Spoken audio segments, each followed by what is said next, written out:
बिस्मिल्लाहिर्रहमानिर्रहीम। अस्सलाम वालेकुम एवरीवन।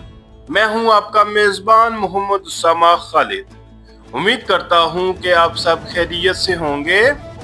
कुर्रश ओरहान की एपिसोड नंबर 3 का दूसरा ट्रेलर रिलीज हो चुका है और आज की वीडियो में हम उसी ट्रेलर पे बात करेंगे कि उस ट्रेलर में नई एपिसोड के हवाले से क्या चीजें दिखाई जा रही हैं। और जैसा कि आप जानते हैं कि मंगोलों और बाज़ंतीनियों का इत्तेफाक तो हो चुका है, जबकि वो दीगर बेलिक्स जो हैं उन पर भी प्रेशर डाल रहे हैं, यानी कि दरमियान करासी या जानदार की जो बेलिक है, ताकि वो काई कबीले के खिलाफ यानी कि उस्मान बे के खिलाफ इकट्ठे होकर उन पर हमला कर सके। अब इस इत्तेफाक को ओरहान पे कैसे खराब करेंगे और अपने बाबा की बीमारी का हल कैसे निकालेंगे और किस तरह से अपने वालिद उस्मान बे को एक दफा फिर ठीक करेंगे, ये तो हमें आने वाली किस्त में ही पता चलेगा। और तैमूर ताश तो वाकई बहुत चालाक निकला, लेकिन ये भी एक तारीखी तौर पर हकीकत है कि उस्मान बे को जहर ही दिया गया था, जिसकी वजह से वो बीमार काफ़ी हो गए थे और उसी वजह से उनकी वफात भी हुई थी। लेकिन इतनी जल्दी अभी इस सीरीज़ में उनकी वफात दिखाई नहीं जाएगी। बढ़ते हैं इस ट्रेलर की जानिब और देखते हैं कि इसमें आने वाली किस्त के हवाले से क्या चीज़ें दिखाई जा रही हैं। Bizans, İlhanlı tüm beylikler birlik olmuş Bursa için. Trailer के पहले ही सीन में ओरहान बे का डायलॉग सुनाई दे रहा है और वो यहाँ पर वही बात कर रहे हैं जो अभी मैंने वीडियो के स्टार्ट में की थी कि बाज़ंतीनी इल्खान सल्तनत यानी कि मंगोल और जितनी भी बेलिक्स हैं वो बुरसा के लिए इकट्ठी हो चुकी हैं। और उसी दौरान हम फ्लैबियस को भी देख सकते हैं जो कि इल्खान की कारगाह में आता हुआ नजर आ रहा है। तो देखते हैं कि ओरहान बे इससे आगे क्या बात बोलते हैं। O birliği bozmanın yolu sulhtan geçecekse çözüm sulhtur. Orhan बे यहाँ पर अपनी बात को मुकम्मल करते हुए ये कह रहे हैं कि अगर इस इत्तेफाक को या इस मुआहदे को तोड़ने का कोई हल है और अगर वो हल अमन है तो अमन ही इस चीज़ का सलूशन है, यानी कि हमें अगर बाज़ंतीनियों के साथ अमन करना पड़ता है और इस जंग को रोकना पड़ता है तो फिलहाल हम इस जंग को रोक देंगे ताकि ये जो इत्तेफाक है ये टूट सके। Kefere Osman Bey'in hastalığını fırsat bilmeden tez düşmana saldırmamaktadır. यहाँ पर हम उस्मान बे को उनकी बीमारी की हालत में देख सकते हैं, जबकि उनके घर वाले और बुरहान बे वहीं पर मौजूद हैं। और इस सीन में शाहीन शाह बे का डायलॉग सुनाई दे रहा है जो कि ये बात बोल रहे हैं कि इससे पहले कि काफरों को उस्मान बे की बीमारी के बारे में पता चले हमें उन पर हमला कर देना चाहिए, यानी कि बुरसा पर हमला कर देना चाहिए। तो ये शाहीन शाह बे का मंसूबा है या शाहीन शाह बे के दिमाग में यही बात आ रही है। Başlıyoruz. Toyda işittiklerim ikilik alamet. इस सीन में हम ओरहान बे को देख सकते हैं जो कि अपने सिपाहियों के साथ मौजूद हैं और वो ये बात बोल रहे हैं कि हम शुरू कर रहे हैं। तो देखते हैं कि वो कहां पर हमले की तैयारी कर रहे हैं या क्या मंसूबाबंदी होगी उनकी। जबकि दूसरी जगह पर मलहून खातून नीलोफर खातून से ये बात बोल रही हैं कि जिरगे में जो हमने बातें सुनी वो नाइत्तेफाकी की इलामत है, यानी कि इस कबीले को दो हिस्सों में डिवाइड करने वाली बातें हो रही हैं जिरगे में। Mahrum evlat ayırmam der ama Orhan'ı ister posta. Beylik Alaaddin'in hakkı.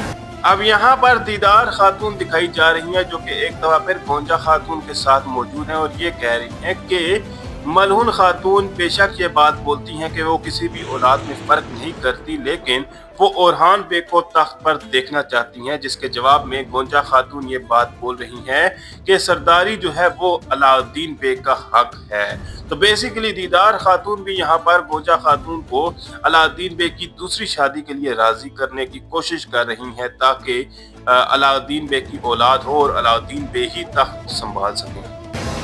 Şimdi herkes biliyor. Kayıda bir gün yenir. यहाँ पर हम उस्मान बे का कोई ख्वाब का सीन देख सकते हैं जिसमें उनको ओरहान बे भी दिखाए जाएंगे और उस्मान बे भी सफ़ेद लिबास में देखे जा सकते हैं। तो देखते हैं कि ये किस तरह का मंजर होगा। जबकि इस सीन में सारोस का डायलॉग सुनाई दे रहा है जो ये बात बोल रहा है कि अब हर कोई ये बात जानता है कि काई को भी एक दिन शिकस्त हो ही जाएगी। Bir gün yenilir Saros. Bir gün daha yenilmez. सारोस की बात का जवाब देते हुए बुरहान बे ये कह रहे हैं कि एक दिन शिकस्त हो सकती है लेकिन उससे ज़्यादा एक और मज़ीद दिन हमें शिकस्त नहीं हो सकती। यानी कि एक दिन तो हमें शिकस्त हो जाएगी, लेकिन एक उससे अगला दिन या उससे नेक्स्ट डे होगा उसमें हमें शिकस्त नहीं होगी। तो इसके अलावा देखते हैं कि इस ट्रेलर में मज़ीद क्या चीज़ें दिखाई जा रही हैं। İnegöl'den Kayıobası'na bir kervan yola çıkacak. जैसा कि पहले ट्रेलर में भी ये बात की गई कि फातिमा खातून जो है वो इनागोल से एक कारवान लेकर कबीले की जानब आ रही हैं और उसका इस्तकबाल करने के लिए शाहीन शाह का बेटा जा रहा था। और यहाँ पर देखने से ऐसा ही लग रहा है कि उसी कारवान पर हमला हो रहा है। और इस सीन में हम तैमूर ताश का डायलॉग सुन सकते हैं जो ये बात बता रहा है कि इनागोल से एक कारवान जो है वो कायोबासी की जानब जा रहा है। Kervanın başında Osman'ın kızı Fatma olacak. इस सीन में भी हम तैमूर ताश का डायलॉग सुन सकते हैं और वो ये बात बोल रहा है कि उस कारवान की सरबराह जो है वो ओस्मान बेग की बेटी फातिमा खातून होगी।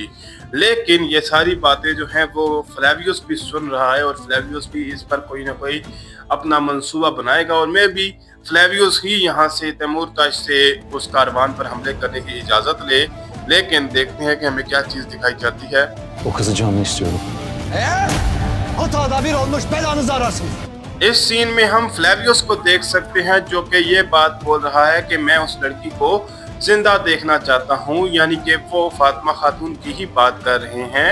जबकि दूसरी जानब हम ओरहान बेग को गुस्से में देख सकते हैं जो कि ये कह रहे हैं कि बस काफ़ी हो गया, तुम सब लोग अपनी गलतियों को इकट्ठा करके मुश्किल को ढूंढ रहे हो।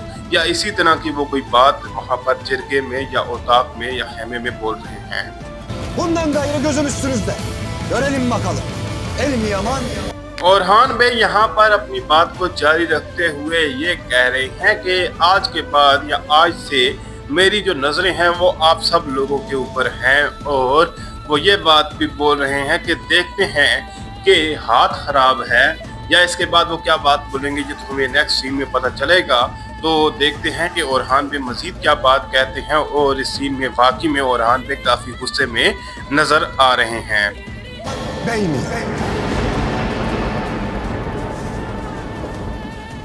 ट्रेलर के लास्ट सीन में ओरहान बे अपनी बात को मुकम्मल करते हुए ये कह रहे हैं कि देखते हैं कि हाथ बुरा है या फिर आपका सरदार बुरा है। यानी कि वो सरदार जो आपको हुक्म देता था वो बुरा था या उसका फैसला खराब था या वो इंसान जो इस पर अमल करते थे यानी कि जो हाथ थे वो खराब थे। बेसिकली वो एक मुहावरा ही बोल रहे हैं। तो देखते हैं कि हमें आने वाली किस्त में मज़ीद क्या चीज़ें दिखाई जाएंगी और ओरहान पे इस तमाम सिचुएशन को कैसे हैंडल करेंगे। फिल वक्त के लिए इतना ही। अगर आपको वीडियो अच्छी लगी तो वीडियो को लाइक लाजमी करिएगा। मिलते हैं बहुत जल्द नई वीडियोस के साथ, नई अपडेट्स के साथ। तब तक के लिए इजाज़त दीजिए। अल्लाह हाफिज़।